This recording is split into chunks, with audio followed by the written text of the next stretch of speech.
Amazon sellers, welcome back to my channel, and today we're diving deep into Amazon's latest update, the low inventory fee, starting April 11th of 2024. This fee can significantly impact your selling strategy, especially if you're selling standard size product where this fee is applied. Stay tuned as we unravel what this means for you and how to keep your fees as low as possible on Amazon. So today we're diving straight into Amazon Seller Central Help so we could get an explanation on what this fee is and how it's calculated and what exactly this means for you moving forward into the future. As you see here, it does start in April of 2024, so it's a little bit before you have to worry about it, but you always want to start to plan ahead. So like I said, I've provided this link in the description and all the links hereafter. I'm going to go into a couple different sections on the fees so I could break it down and explain it to you. Okay, so you can see this low inventory fee will apply if the product's inventory levels relative to the historical demand falls below 28 days. So how do you calculate a lot of this? I'm not going to read all of this for you. I'm just going to basically go into exactly how it's calculated, and you can see what the fees are going to be between 0 and 14 days of a historical supply. These are your fees between 14 and 21, between 21 and 28. And what exactly does that mean? So let's scroll down a little bit and it'll show you how it's calculated. So the way it's calculated is based on this formula here. It's using the past 90 days and the past 30 days. So long-term and short-term historical days of supply. So what it's looking at is the average daily inventory units, and that's 243.6 units over that 90-day period. And you can see here, the average daily shipped units over that 90 days is 5.8. So if you take the 243.6 divided by 5.8, you're going to get long-term historical days of supply of 42, right? And then if you do it over 30 days, I'm not going to read through all this. You can see it here, 220, 12.6. That divided by is 17.5. But because it is less than 28 days here on the long term, there's going to be no fees applied at all. So as long as one of these is above 28 days, you're not going to get any fees. So as I continue to scroll down, you're going to see some of these charts here, and it's going to tell you if the fee applies. So basically, it's going to take that average daily inventory units, and then it's going to divide that by the average daily shipped, and just tell you if it equals above 28, you'll see a fee. As you see, none of these are above 28 in either the 90-day or the 30-day, so there's going to be no fee applied. So for this product, you can see this one is a seasonal product.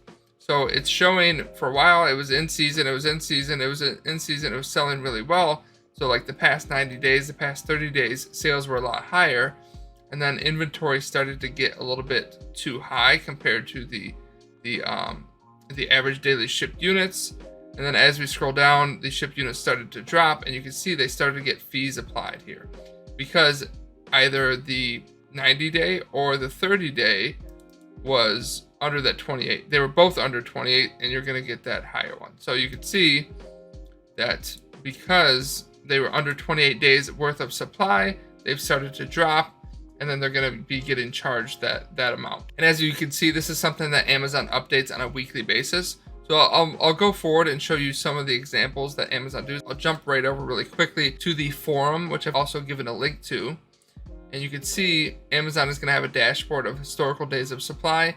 And this is all done by parent ASIN. So as long as one of your variations are available and still selling, it's done by the entire variation. So it's going to take all of your available units divided by all of your average shipped units. And that's how it's going to do the calculations across the entire parent listing, if you do have parent listing. So you can see this chart here. This is what it's going to look like in your Seller Central account coming April. And then you'll also see in your FBA inventory page, you're going to see the breakdown of historical days of supply, parent ASIN. It's going to show you the days here. You can open up the details. A lot of my clients, they forget this FBA inventory page exists, and there's tons of valuable data in there to look at, especially long-term storage. And now, unfortunately, you got the short-term storage as well. Not storage fees. It's not storage fees, but short-term inventory fees. So a lot of really good data in here as well, and a lot of sellers that have already started asking tons of questions, and they've been answered. So definitely check out these links I'm sending over so you could really get a good feel for it. And jumping back over to here, you can look at all these examples on when the fees are applied. You can see how much the fees are, and I've attached all that. And as you can see here, if you do go out of stock, Amazon is not going to keep charging you the fees as you're just sitting there out of stock. So that is a good thing to know. And there's some sections on how you can avoid the low inventory level fees. Now, the main point here is to just stay in stock, to stay between 45 and 60 days, I recommend. Now, maybe even a little bit more, because you got to remember there's also long-term storage fees, which I'm not going to get into in this video, but those long-term storage fees can also rack up a lot of fees for you. So you want to stay right in that sweet spot. I always recommend to my clients between 45 and 90 days of stock is right around the right area. Now I'm leaning a little bit more past 45, maybe pushing always about 60 days worth of stock in at any time. So you're not going to hit these low level inventories as well. And as you can see, the same chart that I looked over at the beginning, you're going to see what the actual fees are going to be based on your size of your units and actually how low your inventory is. So the lower your inventory is, the more you're going to get charged for this. So keep that in mind, as you're running out of stock, as you're running super low, you're going to incur these extra fees. So maybe at this point, you're going to look at your PPC, and you do want to be a little bit more profitable with PPC as you're running out of stock, because you're going to, get some of these extra fees attached to your fulfillment fees. So keep that in mind and keep an eye out for it. So another link I provided is you're going to see some of the reasons why Amazon has changed a lot of their fees, their FBA fees. It's just giving you a summary. If you want to read all that, go ahead. And what they're telling you is, on average, you're going to see a 15-cent fee increase across the board. Now, because they're adding these low inventory fees, you're also going to see your FBA fees drop a little bit, which I'm going to go into next. So read through this at your own pace.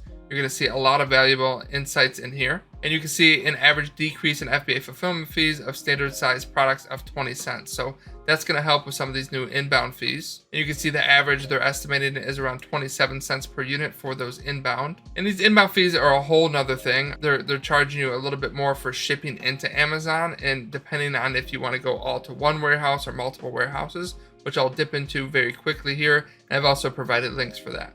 And this article is going to break down the majority of the low inventory fees, any extra storage fees, and everything is going to start right around that April 1st timeframe for the most part. So you could look forward to that.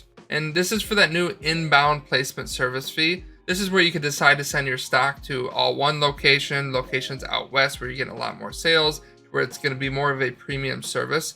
So they're actually going to charge you more inbound fees on your shipments to send to these locations. Now you also see that you can get discounted services when you decide to send to multiple locations. Now Amazon hasn't specified exactly how many locations that is. So if we go down to this chart down here, it says you could receive a discount up to 100% based on the number of shipments and inbound locations for these discounted services based on these sizes here. And you can see what the premium service is going to cost you to send it to a single location, how much extra it's going to cost you on those fees here. So definitely feel free to read through this whole thing. I provided the link for this one as well, and you could read through all the frequently asked questions. I'm not going to go too in depth in here on all these different fees, but overall your fees in 2024 are going up a little bit, but like Amazon said, it should be an average of 15 cents on each unit. And like I said, as those inventory fees go up, you're going to see some of the fulfillment fees start to drop a little bit.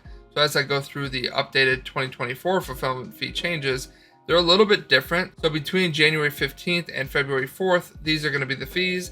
And then they're actually going to be a little bit different between February 5th and April 14th. And then starting April 15th, they're going to drop. So as you can see, they've kind of remained the same on some of these, maybe slightly gone up because they've added, more categories of the weights.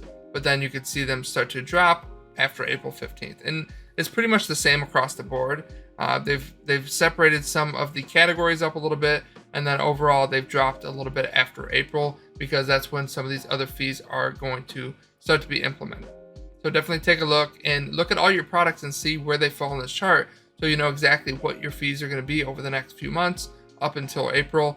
And then April, it may remain the same for maybe the remainder of 2024. We don't know that yet. All right, so definitely just find your products in here, figure out exactly what your fees are going to be, calculate what your profit margins are, so you know exactly what to put, the PPC metrics and all your tacos and profitability, and maybe even raise your price if you have to. But you definitely want to be aware of these Amazon fees as they're coming up, so there are no surprises. And as always, it's always different with apparel. So take a look at what apparel is. It's going to be a little bit different from everything else. So take a look at all that. I provided these links. Read through it all on your own time because you're not going to care about apparel or dangerous goods if that's not part of your category. So take a look at these. So remember, staying informed and proactive is the key to avoiding unnecessary fees from Amazon. And like I said below, there's all the links you want and some of my other recommendations. If you're interested in learning more about this, subscribe to the channel. If you have any specific areas you want me to cover videos on, put it in the comments below. I'll see you in the next video. Thank you for watching.